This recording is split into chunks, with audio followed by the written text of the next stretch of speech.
Welcome to Aadya TV. ఇప్పుడు మన స్టూడియోలో బీసీ జాతీయ సంక్షేమ సంఘం national general secretary Ajay Kumar గారు ఉన్నారు. ఆయన అడిగి తెలుసుకునే ప్రయత్నం మనం చేద్దాం. సార్ నమస్కారం. నమస్కారం. బాగున్నారా? బాగున్నాం సార్. సార్ చెప్పండి సార్, మరి ఇప్పుడు రేవంత్ రెడ్డి పూటకొక మాట ఈ రాష్ట్రంలో మాట్లాడడం జరుగుతున్నది. బీసీల 42% రిజర్వేషన్ ఎంతవరకు అమలైంది? ఈ కామారెడ్డి డిక్లరేషన్ ఎంతవరకు ఇంప్లిమెంట్ చేసింది రాష్ట్ర ప్రభుత్వం ఇక్కడ 22 నెలల పాలనలో? కామారెడ్డి డిక్లరేషన్ అని చెప్పేసి అప్పుడు అనౌన్స్ చేశారు.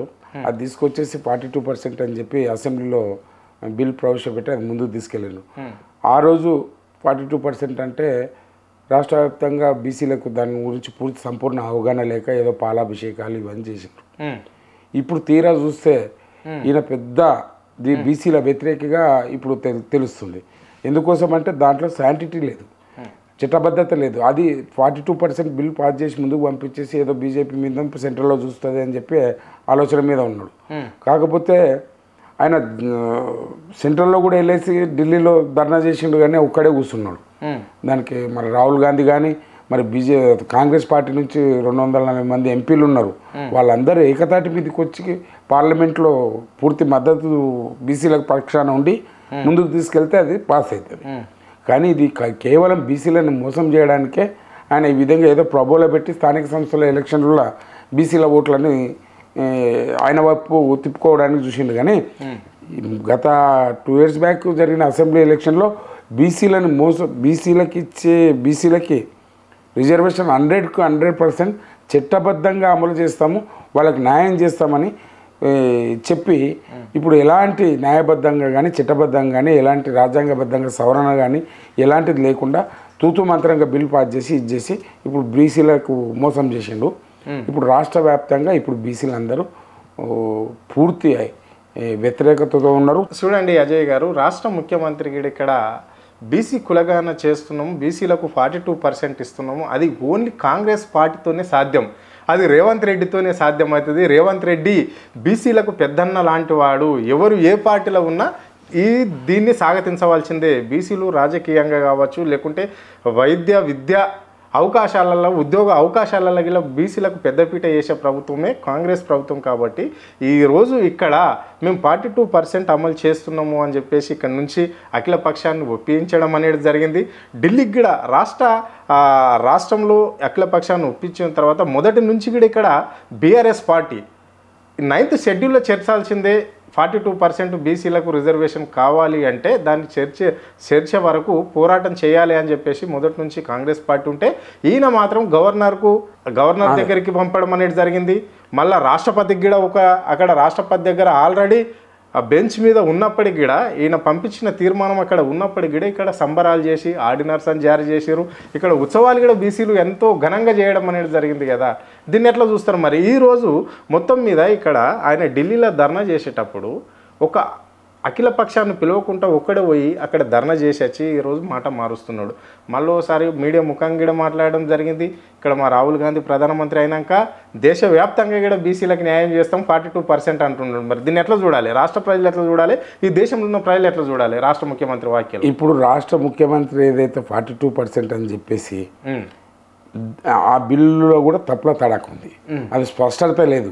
ప్రజలని మోసం చేయడానికి ఫస్ట్ ఆ బిల్లు ఏదైతే పెట్టి ఇచ్చేటప్పుడు ప్రజలు ఏదో బీసీలు కూడా కొంతవరకు అంటే స్పష్టంగా దాని గురించి తెలియదు కాబట్టి నమ్మిండ్రు. తర్వాత తీరా చూస్తే జీవో నెంబర్ 46 అని చెప్పి ఇచ్చేసి 50% రిజర్వేషన్ కల్పిస్తాం, దాంట్లో 22% బీసీలకు, 18% ఎస్సీలకు, 10% ఎస్టీలకు అని చెప్పి సర్పంచ్ ఎలక్షన్లకు పోవడానికి జీవో తీసిండు. అంటే ఆయన 42% ఏమో బీసీలకే అని చెప్పిండు ముందు అసెంబ్లీలో చెప్పేటప్పుడు. ఇప్పుడు మొత్తం కలిపి ఓవరాల్గా అసలు యాక్చువల్గా ఎస్సీ ఎస్టీలకు చట్టబద్ధత ఎప్పుడో ఉంది రిజర్వేషన్స్, వాళ్ళది కూడా తీసుకొచ్చి దీంట్లో పెడుతున్నారు. మరి ఇది ఎవరిని మోసం చేయడానికి? ఈరోజు తెలంగాణ వ్యాప్తంగా ప్రజలు, విద్యార్థులు, యువజనులు, ఉద్యోగస్తులు అందరూ కూడా పూర్తి అవగాహన చేసుకోవాలా, దీని గురించి అర్థం చేసుకోవాలా. ఆయన రోజుకో మాట పూటకో మాట మాట్లాడుతున్నాడు, దీంట్లో స్పష్టత లేదు.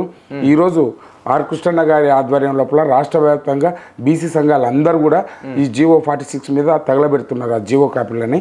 ఇది మనకు చెల్లదు, ఇవి ఎలక్షన్స్ కూడా విత్డ్రా చేసుకొని ఆ జీవో నెంబర్ 46 ఉపసంహరించుకొని మీరు చట్టబద్ధంగా రాజ్యాంగబద్ధంగా ముందుకు పోవడానికి రేపు రాబోయే రోజుల్లో నెక్స్ట్ మంత్ పార్లమెంట్ జరుగుతుంది. అఖిలపక్షాన్ని తీసుకెళ్ళి మీ 200 మంది ఎంపీలను తీసుకెళ్ళి పార్లమెంట్లో ఫైట్ చేసినట్లయితే కృష్ణన్న గారు అన్ని పార్టీలు కూడా ఇప్పుడు బీఆర్ఎస్ కానీ బీజేపీ కానీ అందరి మద్దతు తెలిపినారు. మొన్న రోజు బంద్ పాటిస్తే అన్ని అఖిలపక్షంగా అన్ని పార్టీలు చెప్పినారు. కాకపోతే ప్రజలను తప్పుదో పట్టిస్తున్నాడు. ఈయనకు స్పష్టమైన అవగాహన ఏం లేదు. రోజుకో మాట పూటకో మాట మాట్లాడి ప్రజలను కన్ఫ్యూజ్ చేస్తున్నాడు. ఈ రోజు ప్రజలు అందరూ బీసీలు అందరూ కూడా దీని మీద సంపూర్ణ అవగాహన వస్తుంది. ఎందుకంటే విద్యార్థులు అందరూ కూడా యూనివర్సిటీ నుంచి బయలుదేరుతున్నారు. రాష్ట్ర వ్యాప్తంగా అన్ని జిల్లాలకు వెళ్ళి విద్యార్థులను చైతన్యవంతులను చేసి ఈయన చేసే మోసాలు ఎండగట్టడానికి సిద్ధంగా ఉన్నారు. రాబోయే రోజుల్లో కాంగ్రెస్ మినిస్టర్లు కానీ ఎమ్మెల్యేలు కానీ ఈవెన్ సీఎం కూడా రోడ్డు మీదకి వచ్చే పరిస్థితి ఉండదని హెచ్చరిస్తున్నాం. ఎందుకంటే ఆయన గతంలో చెప్పిండు, ఒకసారి ఫారిన్ పోయినప్పుడు ఏమన్నాడంటే, రాజకీయ నాయకులు మస్తు చెప్తారా, రోజు మేము చెప్తాం వాళ్ళు నమ్ముతారు, నమ్మినంత కాలం వాళ్ళు మోసపోతారు, మా జేబు నుంచి ఏమైనా ₹1 ఇచ్చేది ఉందా, మేము నమ్మిస్తాం, రాజకీయ నాయకుడు అంటే నమ్మిస్తామన్నారు. అంటే ఈరోజు స్పష్టంగా తెలుస్తుంది 6 గ్యారంటీల విషయంలో అట్లా నమ్మించండి. ఇప్పుడు బీసీలకు 42 అనేది కూడా అట్లా ఇది కూడా అదే. ఈ రోజు నాకు అది గుర్తుకొస్తుంది. ఏదో ఈ రోజు నా ఫోన్లో లేదు, నెక్స్ట్ టైం మీ స్టూడియోకి వచ్చినప్పుడు అది పట్టుకొస్తా. ఏదో అమెరికాలో ఏదో మీటింగ్ పోయిండు ఆయన, పోయి ఏమంటాడు, రాజకీయ నాయకులు అంటే మస్తు చెప్తారండి, ప్రజలు నమ్మినంత కాలం వాళ్ళు నమ్మినంత కాలం రాజకీయ నాయకులు చలామణి అవుతారు, రాజకీయ నాయకుడు ఏమన్నా జేబు నుంచి ₹1 ఇచ్చేది ఉందా అని అన్నాడు. ఆయన వీడియో క్లిప్పింగ్స్ కూడా ఉన్నాయి, నాతో ప్రెజెంట్ లేవు, మళ్ళీ నెక్స్ట్ టైం మీకు సబ్మిట్ చేస్తా. అంటే ఈరోజు స్పష్టంగా అసెంబ్లీలో ఒక రాష్ట్ర ముఖ్యమంత్రి ఉండి రాష్ట్రానికి పెద్దన్నగా పెద్ద దిక్కుగా ఉండి ఆ స్థానంలో ఉండి ప్రజలను ఇంత ఘోరంగా మోసం చేస్తున్నాడంటే బీసీలను ఇప్పుడు బీసీలు తట్టుకోలేకపోతున్నారు, చరిత్రవంతులు అవుతున్నారు, ఉద్యమానికి సిద్ధమవుతున్నారు. లక్షలాది మంది ఈరోజు బయటకు వస్తారు. రాబోయే రోజుల్లో ప్రభుత్వానికి ఏ విధమైన బుద్ధి చెప్పాలనో ఆ విధంగా చెప్పడానికి మేము కూడా చెప్తున్నాం. బీసీల్లో కూడా గ్రూపులు ఉంటే అన్ని ఏకతాటికి వచ్చి పెద్ద ఎత్తున ఉద్యమం చేసి ఈ ప్రభుత్వానికి బుద్ధి చెప్పాలని చెప్తాం. రైట్. ఇప్పుడు మీరు అన్నట్లుగానే జియో నెంబర్ 46 తీయడం జరిగింది. దానివల్ల ముఖ్యమంత్రి కుర్చీకి ఏమన్నా ప్రమాదం వచ్చే అవకాశం ఉందా, లేకుంటే ఇక్కడ బీసీలు ఏమన్నా లబ్ధి పొందే అవకాశం ఉందా? బీసీలు లబ్ధి ఎక్కడ, బీసీలు లబ్ధి పొందే విషయమే లేదు అక్కడ. మరి 46 జియో ఎందుకు తీయవలసి వచ్చింది? అదే కదా, ఇప్పుడు ఎలక్షన్స్ ఆయన ఏమనుకున్నాడు, ఎలక్షన్స్లో ఇప్పుడు ఏదో జూబ్లీస్లో గెలిచినందుకు ఏదో కొంచెం మైలేజ్ వచ్చిందని. స్పష్టంగా అక్కడ వ్యక్తిగతమైన ఓట్ బ్యాంక్ ఉంది వాళ్ళకు. ఆ విధంగా ఏదో బీసీలు కూడా అన్ని పార్టీల బీసీలు కూడా బీసీ మూమెంట్ వచ్చింది కాబట్టి బీసీలు కొంచెం మద్దతు. మీరు అన్నట్లనే మొన్నటిదాకా ఇక్కడ బీసీ ఉద్యమము ఒక ఉప్పెనలాగా లేచిపోయింది. సో జూబ్లీహిల్స్ బై ఎలక్షన్కు రావడం వల్ల కాంగ్రెస్ పార్టీ బీసీ అభ్యర్థిని టికెట్ ఇచ్చి గెలిపించింది కాబట్టి ఇక్కడ బీసీ ఉద్యమమే లేదు, బీసీలంతా నా వైపే ఉన్నారు అని చెప్పేసి కాంగ్రెస్లో ఉండే మేధావులు, కాంగ్రెస్ లీడర్లు అనుకుంటున్న మాటలు ఇది వాస్తవమనా? అంటే ఈ రాష్ట్రంలో బీసీ ఉద్యమము నీరుగారిపోయినట్లన్నా? ఇప్పుడు వాళ్ళు బీసీలను మోసం చేయడానికి ఉన్నారు. ఎవరైతే కాంగ్రెస్ నాయకులు లీడర్లు అనుకుంటున్నారో వాళ్ళకి సలహా ఇచ్చే న్యాయవాదులు కానీ, వాళ్ళకి సలహా ఇచ్చి కోర్టులో ఫైట్ చేసే అడ్వకేట్ జనరల్ కానీ స్పష్టంగా తెలుస్తుంది బీసీలను మోసం చేస్తున్నారని చెప్పేసి. దాంట్లో ఎలాంటి క్లారిటీ లేదు. ఆయన 42% పెట్టిన రోజు కూడా బీసీ ఏకి ఎంత, బీకి ఎంత, సికి ఎంత, డీకి ఎంత అనేది ఏమి దాంట్లో మెన్షన్ చేయలేదు. అది బీసీ ఈ కింద అప్పుడు రాజశేఖర రెడ్డి గారు ఉన్నప్పుడు 2007లో 4% ఇచ్చిండ్రు. అది కూడా హైకోర్టు కొట్టేసింది. మళ్ళీ వాళ్ళు సుప్రీంకోర్టుకి వెళ్ళేది, చిన్న ఆర్డర్ తెచ్చిండ్రు, అది కూడా ఇప్పుడు వెకెట్ చేయొచ్చు. స్పష్టమైన హామీతోటి బీసీలకు ఈ కేటగిరీకి ఇంత అని చెప్పి ముందుకు పోవాలి. అది కూడా ఏమంటే బీసీలను మోసం చేయడానికి మాత్రం. ఫస్ట్ మీరు అన్నట్ల రాష్ట్రంలో ఆయనకు పాలాభిషేకం చేసిండు అనేది వాస్తవమే, కానీ తెలియదు కదా. దాంట్లోకి వెళ్ళినాక సబ్జెక్టులకు వెళ్ళినాక ప్రజలకు మాలాంటి వాళ్ళకు కూడా అవగాహన వచ్చింది. ఏంది సరే ఏదన్నా న్యాయం చేయడానికి వస్తున్నాడేమో అనుకున్నాం, కానీ ఇప్పుడు ఏమి అమెరికాలో చెప్పిన మాటలు గుర్తుకొస్తున్నాయి. మేము నమ్మించినంత కాలం మోసపోతారు దద్దమ్మలు, నాయకుడు అంటే రాజకీయ నాయకులు, మేము చెప్తా ఉంటాం వాళ్ళు నమ్ముతూ ఉంటారు. కానీ అన్ని పార్టీల్లో అట్లా లేదు.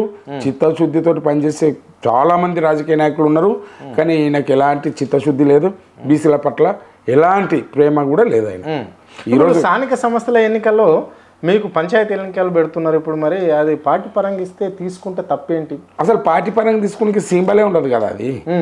ఆయన పార్టీ పరంగా ఇచ్చేదేవుడు, తీసుకునేటోడు ఎవడు? కదా పార్టీ పరంగా ఆయన కాంగ్రెస్ గుర్తుంటుందా, బీజేపీ గుర్తుంటుందా, బీఆర్ఎస్ గుర్తుంటుందా? ఉండదు. లోకల్ బాడీ ఎలక్షన్ అది. ఇప్పుడు కూడా బీసీలను ఏదో ప్రభలో పెట్టి ఏదో మాయ మాటలు చెప్పి నేను మీ వెనుక ఉన్నా ఏదో కల్పిస్తున్నాను, ఏదో ఏదో అద్భుతం చేస్తున్నా, మీకు న్యాయం చేస్తున్నాను, ఆయన దిక్కు తిప్పుకోనికే చూస్తున్నాడు. ఇప్పుడు పూర్తి చైతన్యవంతులు అయినారు బీసీలు. ఇప్పుడు ఆర్ కృష్ణన్న గారు ఆయన సుదీర్ఘంగా ఇంకోటి మేము కూడా చదువుకునే రోజుల్లో 1995లో ఆ రోజుల్లో నల్గొండ కానీ లేకుంటే కరీంనగర్ నుంచి కానీ కొంతమంది విద్యార్థులు స్కాలర్షిప్స్ లేక వదిలేసిపోయిన వాళ్ళు కూడా ఉన్నారు. ఆ పరిస్థితుల్లో మేము కూడా చదువుకునే రోజుల్లో మేము అన్నద గారి దగ్గర పోతే ఆయన ఒక్కరోజు ధర్నా చేస్తే సెక్రటరియట్ కాడ 5,000 మంది లాయర్లకు వచ్చింది స్కాలర్షిప్. మేమంతా ఆయన పుణ్యాన్ని చదువుకున్నాం కాబట్టి మాకు అభిమానం ఉంది. మేము కాదు, నిన్న ఈవినింగ్ కూడా డాక్టర్ మల్లికార్జున్ అన్నీ వచ్చిండు. 95 బ్యాచ్ మెడికల్లో అప్పుడు ఉండేది రెండు, Kakatiya university, Osman university, Gandhi medical college. ఇప్పుడు ఎన్నో వందల కేసీఆర్ గారు వచ్చినాక డిస్ట్రిక్ట్ కోర్టు మెడికల్ కాలేజ్ వచ్చింది, అది వేరే విషయం. ఆ రోజుల్లో కూడా బీసీలకి 80 సీట్లు వచ్చేది ఉంటే అదేదో చిన్న టెక్నికల్ ప్రాబ్లం తోటి ఓసీలకే 80 సీట్లు కేటాయించిందంట. ఈ పిల్లలందరూ పోయి అడిగితే అన్న జీవోని క్యాన్సిల్ చేపిస్తే 80 మంది డాక్టర్లు ఆ రోజు బీసీలకు 1995లో అయినరు. వాళ్ళందరూ నిన్న వచ్చి అన్నకు పూర్తి సంఘీభావం తెలిపినారు. అన్న మీ నుంచి ఇప్పుడు గవర్నమెంట్ డాక్టర్లకు ఇప్పుడు ఈఎస్ఐలో కానీ ఈఎన్టీలో కానీ డాక్టర్లు ఉన్నారు, మీకోసం అభిమానంతో ప్రతి సండే రోజు మీకు ఎక్కడ మీటింగ్ ఉన్నా మేము వస్తామని అన్నాం. అదే గ్రూప్లో మేము కూడా ఆయన ఆ రోజు ఇచ్చిన స్కాలర్షిప్ తోటి పబ్లిక్ ప్రాసిక్యూటర్ అయినాం, అడిషనల్ పీపీగా అయినాం, ఎమ్మెల్యే ఎంపీ కోర్టు చేసినంటే ఆయన అప్పుడు ఆ రోజు భిక్ష పెట్టినందుకే ఆ విశ్వాసంతో ఆయన సుదీర్ఘంగా 50 సంవత్సరాలు పోరాడితే ఈరోజు ₹1 వచ్చిందంటే ఆయన కష్టం ఉంది. ఆయన ఉస్మానియాలో గోల్డ్ మెడలిస్టు, ఆయన ఎంపీలో గోల్డ్ మెడలిస్టు, ఆయన గ్రూప్ 2లో జాబ్ వచ్చింది, తర్వాత బ్యాంక్స్లో జాబ్లు వచ్చినాయి. అవన్నీ పక్కకు పెట్టేసి బీసీల కోసం దృఢ సంకల్పంతో, ఆత్మవిశ్వాసంతో, చిత్తశుద్ధితో ఈ బీసీలకు న్యాయం చేయాలని సుదీర్ఘంగా పోరాడుతూ ఉన్నాడు. ఆయనకి ఈరోజు మనం రేపు రాబోయే రోజుల్లో 100% బీసీలకి రిజర్వేషన్ రాక తప్పదు. న్యాయబద్ధంగా, చట్టబద్ధంగా అంతవరకు ఈ ఉద్యమం ఆగదు. ఈరోజు కృష్ణయ్య అన్న అంటే ఒక బీసీల పక్షాన ఈరోజు వేలాది లక్షలాది మంది విద్యార్థులు ఆయన స్కాలర్షిప్ తీసుకొని చదువుకున్నారు. మేము ఒక ప్రణాళిక తయారు చేసినాం. ఆయన ఆ రోజుల్లో చేసిన సేవలు వేలాది ధర్నాలు చేశారు. రైట్. ఇప్పుడు ఇక్కడ మాధవరెడ్డి కూడా బీసీల 42% రిజర్వేషన్ మీద కూడా హైకోర్టులో కేసు వేయడం జరిగింది. దీని వెంట ఎవరున్నారు అనుకుంటున్నారు, ఏంటి మరి ఎవరు నడిపిస్తున్నారు? ఒక అడ్వకేట్గా మీరు చెప్పండి, దీన్ని ఎట్లా చూస్తారు మీరు? ఇది ఇప్పుడు అంతా రెడ్డి కోర్టులో కేసు వేయడానికి ఎవరికైనా రైట్ ఉంటుంది, న్యాయబద్ధంగా ఎవరైనా ఎవరి మీదన్నా ఆయనకి హక్కు ఉంది. కాకపోతే ఎవరన్నా ఉండి చేస్తున్నారా లేదా అని ముందర కూడా బయటికి వచ్చే అవకాశం 100% తెలుస్తుంది. కాకపోతే ఎప్పుడు కూడా బీసీ సంఘాలు కానీ బీసీలు కానీ రెడ్డిలకు వ్యతిరేకం కాదు, వాళ్ళ బాగు కోరే వాళ్ళం మేము. వాళ్ళు కూడా వెనుకబడిన రెడ్డిల్లో కూడా వెనుకబడిన వాళ్ళు చాలా ఆర్థికంగా ఇది ఉంటే వాళ్ళు కూడా మేలు జరగాల, వాళ్ళు కూడా రిజర్వేషన్ కల్పించాలని కోరుకునే వాళ్ళం. ఈడబ్ల్యూఎస్ వచ్చినప్పుడు కూడా మేము ఎలాంటి వ్యతిరేక బీసీలకు వాళ్ళకి అవసరం లేకున్నా వాళ్ళు డైరెక్ట్గా పార్లమెంట్లో బిల్ పెట్టి పాస్ చేసి ఈరోజు అనుభవిస్తున్నా ఏ మాత్రం మేము వాళ్ళకి వ్యతిరేకత తెలపలేదు. ఎందుకోసం అంటే దాంట్లో కూడా కొంతమంది వెనుకబడిన వాళ్ళు ఉంటే వాళ్ళ బాగుకోరే వాళ్ళేమో, కానీ మాపై మాత్రము వాళ్ళు ఉక్కుపాదం మోపి మన పాతాలకు తొక్కాలని చూస్తున్నారు. ఈరోజు ఉద్యమం అగ్నిగుండం అయిపోయింది. రాష్ట్ర వ్యాప్తంగా బీసీలు అందరు ఏకమై రేపు జరగబోయే ఎలక్షన్స్ కూడా ఎట్లా రిజల్ట్ వస్తాయి మీరు చూస్తారు. ఎక్కడ కూడా కాంగ్రెస్కి వెంబడే వాళ్ళు ఆ జీవో ఉపసంహరించుకొని చట్టబద్ధంగా న్యాయబద్ధంగా వచ్చే నెల పార్లమెంట్లో వాళ్ళ ఎంపీలందరూ కలిసి మద్దతు తెలిపి పార్లమెంట్లో రేజ్ చేసి మా పక్షాన ఉంటే వాళ్ళకి ఏమన్నా ఉంటుంది, లేకుంటే పుట్టగతులు ఉండవు ఆ పార్టీకి. చట్టం అంటే ఎట్లా చేయాలి మరి, ఏం చేయాలి? చట్టం అంటే దాన్ని ఏం చేస్తే చట్టం అవుతుంది? అది ఆ చట్టం వల్ల బీసీలకు ప్రయోజనం ఏంటి? ఇప్పుడు రాజ్యాంగంలో సవరణ చేయడానికి ఉంది, రాజ్యాంగంలో కల్పించింది హక్కు. దాంట్లో ఏంటంటే యాక్చువల్గా జనాభా లెక్కల ప్రకారం ఇప్పుడు నెక్స్ట్ వచ్చే సంవత్సరమో నెక్స్ట్ 26-27లో మరి బీజేపీ పార్టీ కూడా అన్నారు జనగణన కులగణన అని చెప్పేసి. సో ఆ క్యాస్ట్ సెన్సస్ తీసినప్పుడు ఏ కులానికి ఎంత చెందాలా ఆ విధంగా చట్టబద్ధత కల్పించడానికి సవరణ చేసి ఒక క్లాస్ మెన్షన్ చేయాలి. దాంట్లో అంటే ఇప్పుడు సపోజ్ ఇప్పుడు 4 కోట్ల ఈ తెలంగాణలో జనాలు ఉన్నారు, దాంట్లో బీసీలు ఎంత ఉన్నారు, మళ్ళీ బీసీలలో ఉండేది మళ్ళీ డిఫరెంట్, టోటల్ బీసీలలో సబ్ క్యాస్ట్లు వేరు, దాన్ని బీసీ చూసుకుంటారు. ఎస్సీకి ఎస్టీకి ముందే రాజ్యాంగంలో సవరణ చేసి అంబేద్కర్ గారు చట్టబద్ధత కల్పించారు. అలా చేసినప్పుడు సవరణ చేసి మా రిజర్వేషన్ మాకు దక్కుతాయి. గతంలో ఏ ఆర్టికల్లో చేర్చాలి? ఇప్పుడు 9th షెడ్యూల్లో 9th షెడ్యూల్ 2 ప్రాసెస్ ఉంది ఇక్కడ. రైట్, చెప్పండి. సవరణ చేసి ఒక క్లాస్ కొత్తగా ఇంప్లిమెంట్ చేస్తే జనాభా లెక్కల ప్రకారం ఎవరు వాటా అంటే నెంబర్ 1. నెంబర్ 2 9th షెడ్యూల్లో చేర్చి పార్లమెంట్లో బిల్ పాస్ చేసి ఇది చేయాలి. 9th షెడ్యూల్ అన్నప్పుడు ఇప్పుడు మనకు తమిళనాడులో పెరువారు రామస్వామి గారు చేశారు, ఉద్యమం చేసినప్పుడు అప్పుడు వాళ్ళకి 50% ఇచ్చారు బీసీలకు, అక్కడ ఎస్సీలకు 18% ఇచ్చారు, ఎస్టీకి 1% అక్కడ, టోటల్ అక్కడ 69%. అంటే జనాభా ప్రాతిపదికం ప్రకారం రిజర్వేషన్ జరిగిందంటారు. జరిగింది. ఇది సేమ్ మాకు అదే విధంగా ఏమని అంటున్నాం ఇక్కడ. ఇప్పుడు నిన్న 46 జీవో నెంబర్ 46 తీసి టోటల్ 50% ఇస్తున్నామని చెప్పి అది ఏంది ఏదన్నా చిత్తుకాయతామా లేకుంటే పూటకి ఏదో చేసే జీవోలా ఈ ప్రభుత్వానికి? ఆయనకు చిత్తశుద్ధి దాని గురించి ఏమన్నా అవగాహన ఉంటాయి కదా, మరి అడ్వకేట్ జనరల్ వాళ్ళకన్నా అవగాహన ఉండాలి కదా. ఈయన ఏం చెప్తే అది చేస్తున్నారు వాళ్ళు.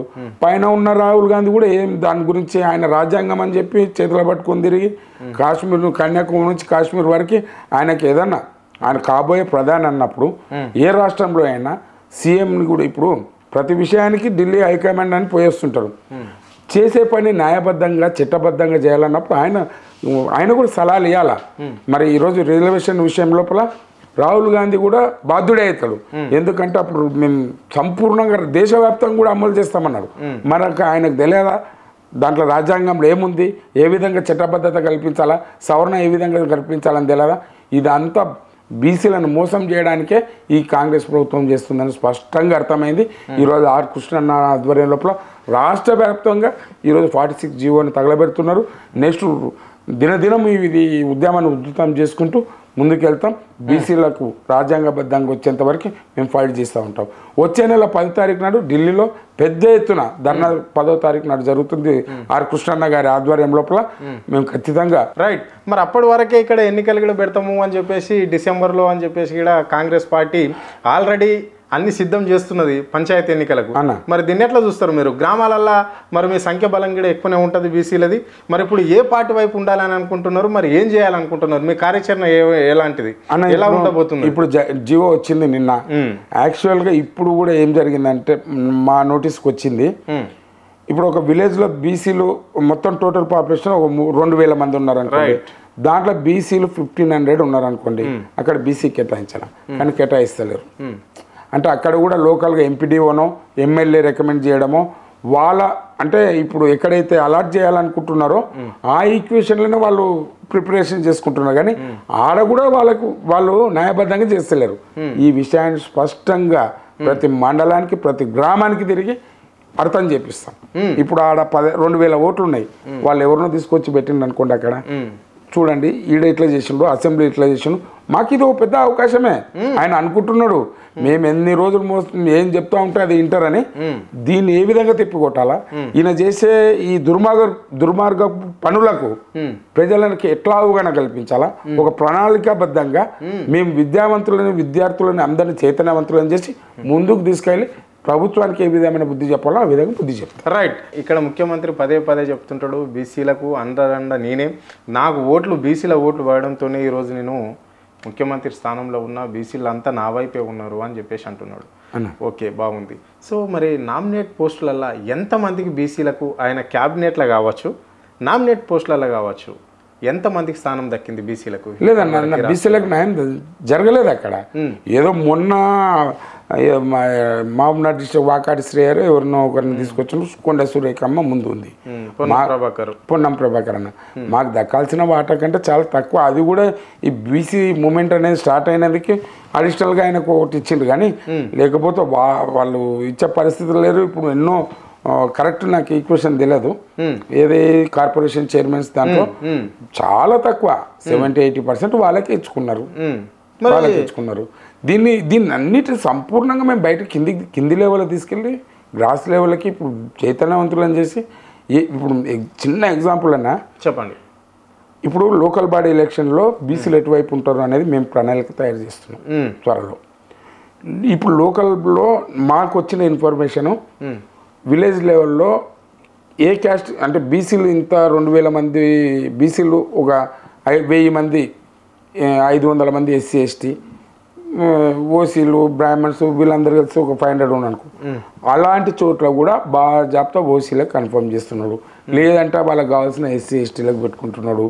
ఇది మాకు ఒక పెద్ద అవకాశమే ప్రజలను ఎడ్యుకేట్ చేయడానికి. ఇప్పుడు ఆయన ఆ విధంగా ఇయ్యక తప్పదు. అందులో మాకు 42% బీసీలకు రిజర్వేషన్స్ ఇస్తామని చెప్పిన ఆయనే. ఆ 42% అనే మరి ఆయన సెంటిమెంట్ మీద తెచ్చుకొచ్చి ఉండవు. 42% అని ఏ రాజకీయ పార్టీ చెప్పలేదు, బీఆర్ఎస్ చెప్పలేదు, బీజేపీ చెప్పలేదు, వేరే సిపిఐ చెప్పలేదు, సిపిఎం చెప్పలేదు, ఏ పార్టీ కూడా చెప్పలేదు. ఓకే, ఆయనకి ఏదో సెంటిమెంటో ఏదనుకున్నా 42% బీసీలకు అని పెట్టిండు. సరే మేము ఇచ్చింది పర్లేదు, ఏదో ముందుకు వస్తున్నాడు అనుకున్నాం. ఆయన చెప్పినట్ల మేము చెప్తాం, గొర్రెలు నమ్ముతారు, మేము చెప్పినంత కాలం నడుస్తుంది, వాళ్ళు నమ్ముతారు అనేది ఉంది కదా. దాన్ని ప్రతిరోజు ఓ ఛానల్లో పెట్టి మేము హైలైట్ చేస్తాం. 42% బీసీలకు రిజర్వేషన్ వస్తే స్థానిక సంస్థలలో ఎలాంటి ప్రయోజనాలు పొందబోతున్నారు, ఏం జరుగుతుంది అంటే ఏ కులాలకు ఏమేమి దక్కుతుంది అంటే ఇప్పటి వరకు కూడా నాకు తెలిసి ఇప్పటి వరకు కొన్ని గ్రామాలలో కుమ్మరోళ్లకు, మంగళోళ్లకు, సాకలోళ్లకు, మళ్ళా ఇంకా ఒక కులం ఉంటది, ఏది కుమ్మరి, మంగలి, సాకలి, ఇంకేదో కులం ఉంటది. అంటే కొన్ని కులాలకు మాత్రము అసలు ఈ సర్పంచులు అంటే ఏందో, ఈ వార్డు మెంబర్ అంటే ఏందో, అంటే ఇట్లా దక్కని కులాలు చాలా ఉంటాయి. మరి అంటే ఈ 42% వస్తే వీళ్ళకి అవకాశం వచ్చే అవకాశం షూర్గా ఉంటుందన్న. ఇప్పుడు వచ్చిన 42% అనేది మాకు చాలా తక్కువ. ఇంకోటన్నా డెప్త్గా పోతే రేపు రాజ్యాంగంలో బీజేపీ పార్టీ కనుక జనగణనలో కులగణన చేసినప్పుడు అది 42% ఉండదు, 50%. 100% చెప్తున్నా ఈరోజు. మళ్ళీ మీ ఛానల్కి ముందల రోజుల్లో కూడా వచ్చి చెప్తున్నా, 50% ఖచ్చితంగా వస్తుంది ఓన్లీ బీసీలకు. రైట్. కానీ అది ఈయన ఇప్పుడు రేవంత్ రెడ్డి పెట్టింది, అది ఏం పని చేయదు. అది మరి ఇప్పుడు ప్రధానమంత్రి కూడా బీజేపీ ఉన్నది, గవర్నమెంట్ ఉన్నది, మరి ఎందుకు ఇంప్లిమెంట్ అయిపోతుంది అన్న? ఇప్పుడు అన్న ఒకటి తెలంగాణ అని నా ఉద్దేశంలో, తెలంగాణ ఎడ్యుకేషన్ పెట్టినప్పుడు కూడా ఫస్ట్ చైతన్యం రావాలి, కొంచెం ముందుకు పోవాలా, అన్ని దాన్ని వెయిట్ తెలిసినప్పుడే వాళ్ళు కదుపుతారు ఏ రాజకీయ నాయకుడైనా. ఇప్పుడు మా దాంట్లో కూడా అన్ని పార్టీలు కూడా ఏకమై ఇప్పుడు డిఫరెంట్ పార్టీల నుంచి ఉన్నా అందరికి సంపూర్ణ అవగాహన ఉంది. ఈరోజు ఒక ఖచ్చితంగా స్పష్టంగా చెప్పాలన్నా, 2004 నుంచి కోర్టుకు వెళ్తున్నా నేను. సో గతంలో బీసీ ఉద్యమం అంటే ఆర్ కృష్ణ అంటే ఎందుకు ఇవి అని అనుకున్నా.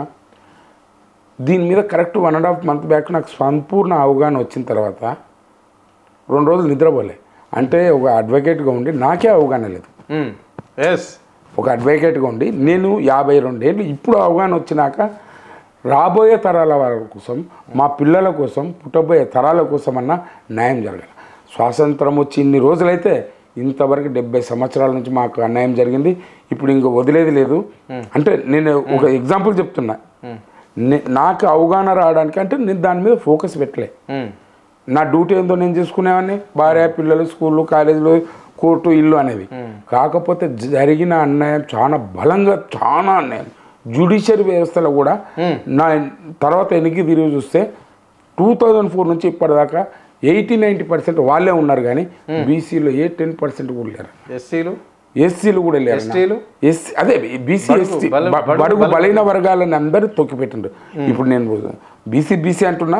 నేను ఎందుకు ఎస్టీ అంటలేనంటే వాళ్ళు మా వాళ్ళే, వాళ్ళకి రాజ్యాంగబద్ధంగా చట్టబద్ధంగా వాళ్ళకి రిజర్వేషన్లు ఉన్నాయి. కానీ ఈజీ అంటే వాళ్ళు మాకు దూరం అని అంటలే, మేమంతా ఒకటి, ఎస్సీ ఎస్టీ బీసీ అంతా ఒకటి, మేము మైనారిటీ. ఇప్పుడు మన కృష్ణ అంటే కూడా నాకు వ్యక్తిగతంగా చాలా అభిమానం, అద్దంకి దయాకర్ అన్నట్టు కూడా నాకు అభిమానం. అంటే వేరే విధంగా పార్టీల పరంగా కాదు, వ్యక్తిగతంగా వాళ్ళు కూడా వాళ్ళ ఉద్యమాలు కొన్నేళ్ల నుంచి చేసుకుంటూ వచ్చారు. మొత్తం మీద ఇప్పుడు బీసీ ఉద్యమం మిలిటెంట్ ఉద్యమం చేయాలి, మిలిటెంట్ ఉద్యమం అయిపోతుంది. తెలంగాణ ఉద్యమం కంటే భయంకరమైన ఉద్యమం అవుతుంది. నేను ఎందుకు చెప్పినా అంటే ఇప్పుడు నేను నా పిల్లలకి చెప్పుకుంటున్నా, నేను ఇప్పుడు లిస్ట్ పెట్టి ఇప్పటిదాకా 1000 మందిని టచ్ చేసిన. రైట్. అంటే ఎవరిని అడ్వకేట్స్ని నా క్లాస్మేట్స్ని అరే మనం రిజర్వేషన్ తప్పకుండా మనం అన్నం తినేటోళ్ళం అయితే మనం ముందుకు తీసుకెళ్దాం రా అని చెప్పి అంటున్నారు. ఈ విధంగా చైతన్యవంతులను చేసి మాతో పాటు ఇప్పుడు ఫుల్ టైం కేటాయించి కూడా పని చేయనీకున్నాం. రేపు ఎలక్షన్లో ఎలాంటి తీర్పు చెప్పాలో ఆ తీర్పు చెప్తారన్న. రైట్, చివరిగా చెప్పండి, అంటే ఇక్కడ రాష్ట్ర ముఖ్యమంత్రి 6 గ్యారంటీలు అని చెప్పేసి కూడా అధికారంలోకి రావడం అనేది జరిగింది. యావత్ ప్రజలకు ఇస్తామని చెప్పారు. సో బీసీలకు కూడా ఇప్పటి వరకు బీసీ కమిషన్ చేస్తాము అని చెప్పినారు. మళ్ళీ బీసీలకు కావాల్సిన నిధులు ఇస్తామని చెప్పారు. కామారెడ్డి డిక్లరేషన్లో ఈ 42% ఒకటి అనేక హామీలు ఇచ్చారు. అంటే ఇప్పుడు బీసీలకు ఇచ్చిన హామీలు ఎంతవరకు ఇంప్లిమెంట్ అయినాయి ఈ రాష్ట్రంలో, మళ్ళీ ప్రజలకు ఇచ్చిన హామీలు కూడా ఎంతవరకు ఈ రాష్ట్రంలో ఇంప్లిమెంట్ అయినాయి? ఏం లేదన్న. ఇప్పుడు ఏమన్నా అంటే నేను వచ్చి చూసిన బోగన్లు కాలైనాయి, ఏం చేయాలని అన్నాడు. అప్పుడు మరి ఆయనకు తెలియదా, ఆయన పెద్దలకు తెలియదా? దాని ఒక పద్ధతి అడ్మినిస్ట్రేషన్ నడపాలన్నప్పుడు ఏ విధంగా బ్యాలెన్స్ చేసి ప్రభుత్వాన్ని నడపాలని అవగాహన ఉంటుంది. ఈరోజు మొన్న బీసీలకు కూడా స్కాలర్షిప్స్ దాదాపు 6,000 కోట్ల రూపాయలు ఇప్పటికి పెండింగ్ ఉంటే పిల్లలు తల్లడిల్లిపోతున్నారు. కానీ నేను ఇయ్యాను, పాత బాకీలు ఇయ్యాను, పాత ప్రభుత్వాన్ని అంటే పిల్లలు ఎటు పోవాలా? నీకు నిజమైన చిత్తశుద్ధి విద్యార్థుల మీద కానీ తర్వాత వాళ్ళ భవిష్యత్తు మీద కానీ మీకు ఉంటే మీరు ఏదో ఒక దగ్గర అడ్జస్ట్ చేసి చేయొచ్చు. మీకు చిత్తశుద్ధి అసలు లేదు. నీవు ఏదో సీఎం కావాలనుకున్నావు, అయినా కూర్చున్నాను అనుకుంటున్నావు. నీవు చెప్పే మాటలు ప్రతి ఒక్కటి అబద్ధాలు. ఇప్పుడు నమ్మే పరిస్థితిలో లేరు. మీ నాయకుడు కూడా అసలు ఇప్పుడు రాహుల్ గాంధీ వచ్చి ఆర్టీసీ క్రాస్ రోడ్లో కూర్చొని విద్యార్థుల పక్షాన ఉంటాము, ఏమి సెంట్రల్ యూనివర్సిటీకి వెళ్ళిండు, అశోక్ నగర్లో పోయిండు, మీకు మద్దతు ఉంటామని చెప్పిండ్రు. తర్వాత సంవత్సరానికి ఒకసారి 1,00,000 ఉద్యోగాలు ఇస్తాం, జాబ్ క్యాలెండర్ రిలీజ్ చేస్తాం. ఎటు పోయింది? ఇప్పుడు వచ్చే ముఖం లేదు వాళ్ళకు. మీ ప్రియాంక గాంధీ కూడా అంతే. ఇప్పుడు చైతన్యవంతులు విద్యార్థులు ఏమి ఊకలేరు. ఆ రోజు డిగ్రీ ఉన్నారంటే ఈరోజు ఎంబీఏ పోతారు, ఎంబీఏ అయిపోయిందంటే ఎంఫిల్ చేస్తుంటారు. స్పష్టమైన అవగాహన వస్తుంది. ప్రతి మహిళకు స్కూటీ ఇస్తామన్నారు, ప్రతి మహిళకు 5,000 నిరుద్యోగులకు ఇస్తామన్నారు. అవన్నీ వడ్డీతో సహా కట్టి హైదరాబాద్ కాలు పెట్టాలి, లేదంటే తరిమి కొడతారు. Okay, right. Thank you Ajay గారు, మీ అమూల్యమైన టైం మాకు కేటాయించినందుకు ధన్యవాదాలు. థ్యాంక్ యూ అన్న.